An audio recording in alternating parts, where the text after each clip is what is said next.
Assalamualaikum warahmatullahi wabarakatuh. Hamdan syukran laka ya Allah, salata wa salaman alaika ya Habiballah, fa aqulu la hawla wa la quwwata illa billah, amma ba'dah. Para pemirsa yang dirahmati oleh Allah, kita lanjutkan kajian tafsir At-Tanwir kita. Setelah episode sebelumnya kita jelaskan tentang kandungan surah Al-Baqarah ayat 233. Maka pada kesempatan episode ini kita akan membahas surah Al-Baqarah ayat 234 tentang masa tunggu bagi wanita dari kematian suaminya. Allah Subhanahu wa taala berfirman, A'udzu billahi minasyaitonir rajim. Walladzina yutawaffawna minkum wa yadharuna azwajan yatarabbasna bi anfusihinna arba'ata ashhurin wa 'ashra.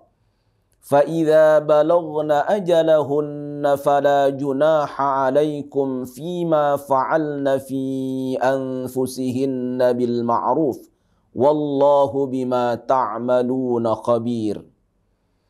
Orang-orang yang meninggal dunia di antaramu dengan meninggalkan istri-istri, hendaklah para istri itu menangguhkan dirinya atau beriddah 4 bulan 10 hari.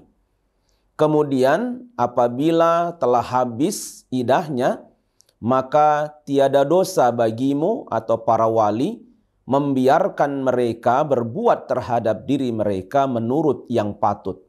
Allah mengetahui apa yang kamu perbuat. Para pemirsa yang budiman, setelah dibatasi oleh ayat yang membicarakan tentang penyusuan pada Quran Al-Baqarah ayat 233. Ayat ini kembali membicarakan tentang perceraian sebagai lanjutan dari ayat-ayat sebelumnya. Perbedaannya, ayat-ayat sebelumnya membicarakan tentang perceraian karena talak dan berbagai ketentuan hukumnya termasuk rujuk. Sementara pada ayat ini dibicarakan tentang perceraian disebabkan oleh kematian suami dengan segala dampak hukumnya.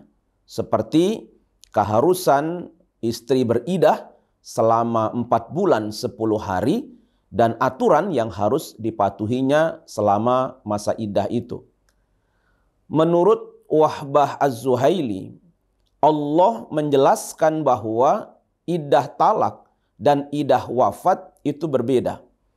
Hal ini terkait dengan penjelasan ayat sebelumnya mengenai hukum talak, rujuk, menyusui, dan kewajiban seorang ayah terhadap anak dan istrinya.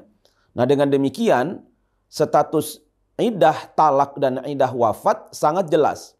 Iddah talak tidak ada masa berkabung, sedangkan iddah wafat ada masa berkabung.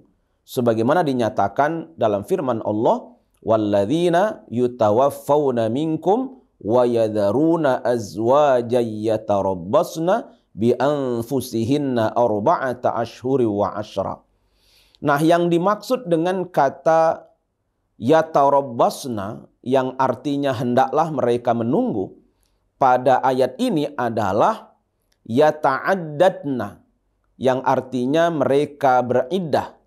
Nah, dengan demikian ayat yang berbunyi yatarabbasna bi anfusihinna arba'ata ashhuri wa 'ashra mengandung arti yata'addadna bi anfusihinna arba'ata ashhuri wa 'ashra, yang terjemahannya hendaklah mereka beriddah.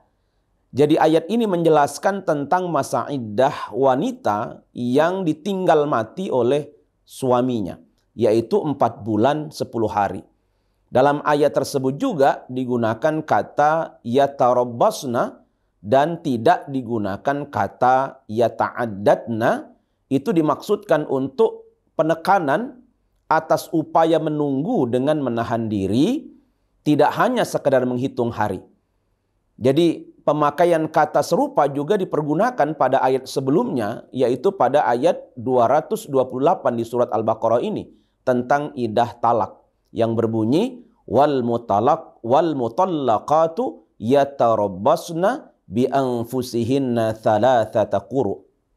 Nah, dalam masa iddah wafat ini seorang istri tidak dibolehkan untuk berhias sehingga mengundang orang untuk menjadi tertarik kepadanya.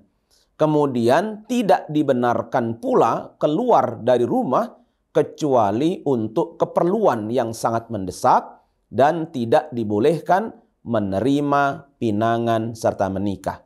Jadi larangan ini tentu terkait dengan masa berkabung dan berduka atas kematian suaminya.